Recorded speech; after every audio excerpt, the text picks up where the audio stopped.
Hello students, physics and math concept हमारे इस YouTube channel पर आपका स्वागत है। ऑनलाइन स्टडीज़ के इस दौर में हमने भी सोचा कि हम भी ऑनलाइन क्लासेस चलाएं। आप सभी बच्चों की मांग पर हमने ये चैनल बनाया है। तो आज का हमारा विषय रहेगा उपसर्ग और प्रत्यय। बच्चों की मांग थी कि हिंदी का भी कोई विषय करवाया जाए, तो उपसर्ग और प्रत्यय का विषय लेकर आज हम हाजिर हैं। तो देखिए, उपसर्ग शब्द दो शब्दों से मिलकर बना है। दो शब्दों से मिलकर बना है।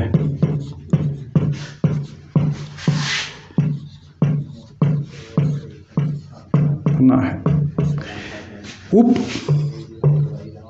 और सर्ग। उप का अर्थ है समीप, और सर्ग का अर्थ है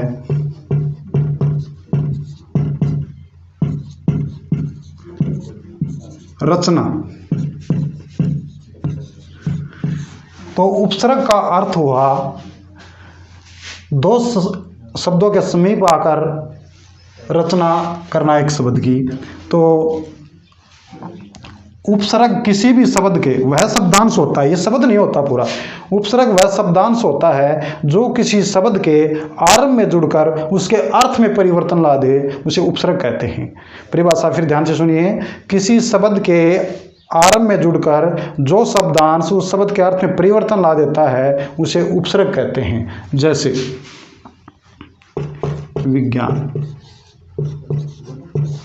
विज्ञान के अंदर वि उपसर्ग, ज्ञान शब्द में वि उपसर्ग लग गया तो इसका अर्थ होगा विज्ञान।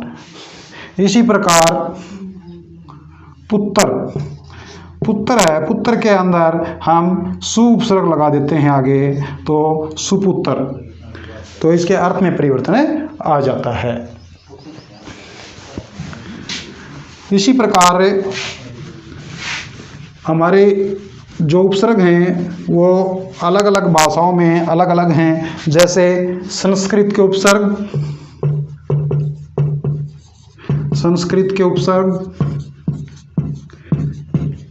संस्कृत में उपसर्ग हैं 22। हिंदी के उपसर्ग, हमारी हिंदी भाषा में उपसर्ग हैं 13। उर्दू फारसी के उपसर्ग, उर्दू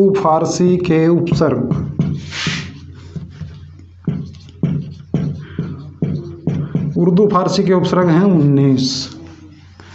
अंग्रेजी के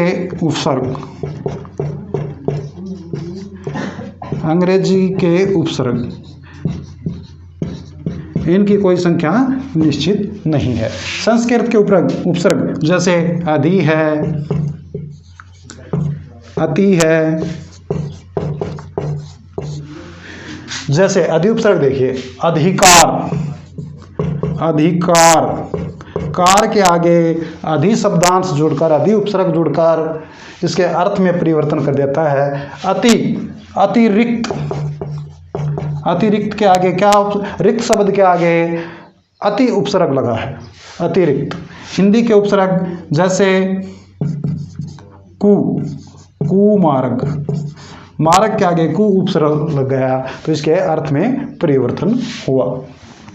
इसके अलावा जैसे उर्दू फारसी के उपसर्ग हैं गैर हाजिर, हाजिर के आगे गैर शब्द लग गया तो गैर हाजिर हुआ।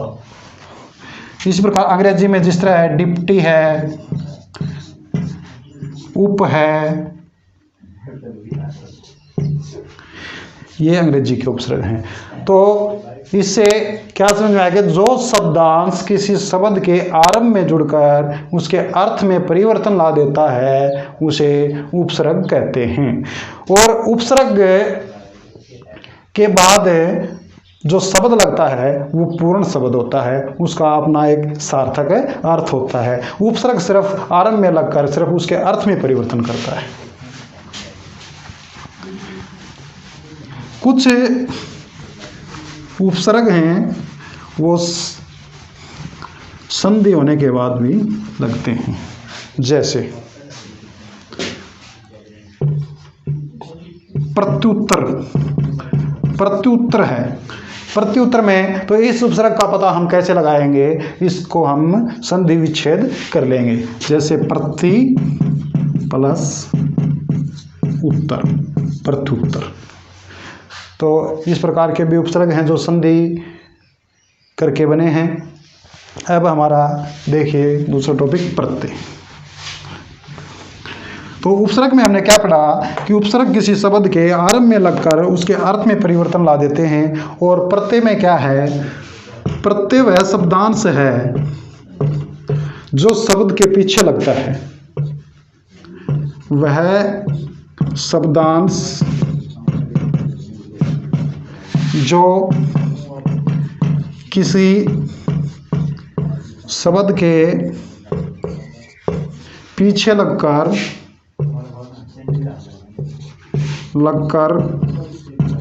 उसके अर्थ में परिवर्तन कर देता है, अर्थ में परिवर्तन करता है, उसे प्रत्यय कहते हैं।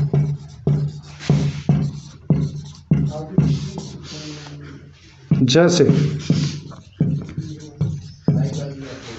जड़ है, जड़ ये पूर्ण शब्द है और इसके अंत में हमने लगा दिया तव प्रत्यय, तो इसका अर्थ हुआ जड़ तव। मीठा है, इसके अंत में लगा दिया हमने आई प्रत्यय, तो इसके क्या हुआ मिठाई। तो इस प्रकार यह शब्दांश शब्द के अंत में लगकर उसके अर्थ में परिवर्तन ला देता है। और प्रत्यय स्वतंत्र रूप से प्रत्यय का प्रयोग नहीं होता है, इसका अपना कोई अर्थ नहीं होता है। प्रत्यय के दो भेद हैं, मुख्य रूप से प्रत्यय के दो भेद हैं। एक है कृत प्रत्यय और एक है तदित प्रत्यय। कृत प्रत्यय, कृत प्रत्यय किसी क्रिया के अंत में लगकर उसके अर्थ में परिवर्तन लाता है। क्रिया के अंत में लगता है, क्रिया के अंत में जुड़कर अर्थ में परिवर्तन लाता है। जैसे पढ़ना, पढ़ धातु है, इसके पीछे क्या लगा ना प्रत्यय, तो ये क्रिया है, क्रिया के अंत में लग गया। लिखना है, लिख धातु है, ना प्रत्यय लिखना, तो जो प्रत्यय क्रिया के अंत में जुड़कर अर्थ में परिवर्तन लाता है वो हुआ कृत प्रत्यय। दूसरा है तदित प्रत्यय। तदित प्रत्यय, तदित प्रत्यय का निर्माण संज्ञा, सर्वनाम, विशेषण के अंत में लगकर ये शब्द का निर्माण करते हैं। जैसे मानव है, मानवता, मानवता, तो ये शब्द का निर्माण हुआ। शिशुता, शिशुता,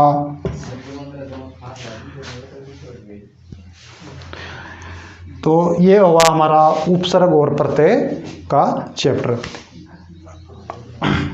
आप कोई इसमें कोई भी किसी भी प्रकार की समस्या कोई बात समझ में आए तो कमेंट में हमें ज़रूर बताएं और हमारे इस YouTube चैनल को लाइक, शेयर और सब्सक्राइब करें।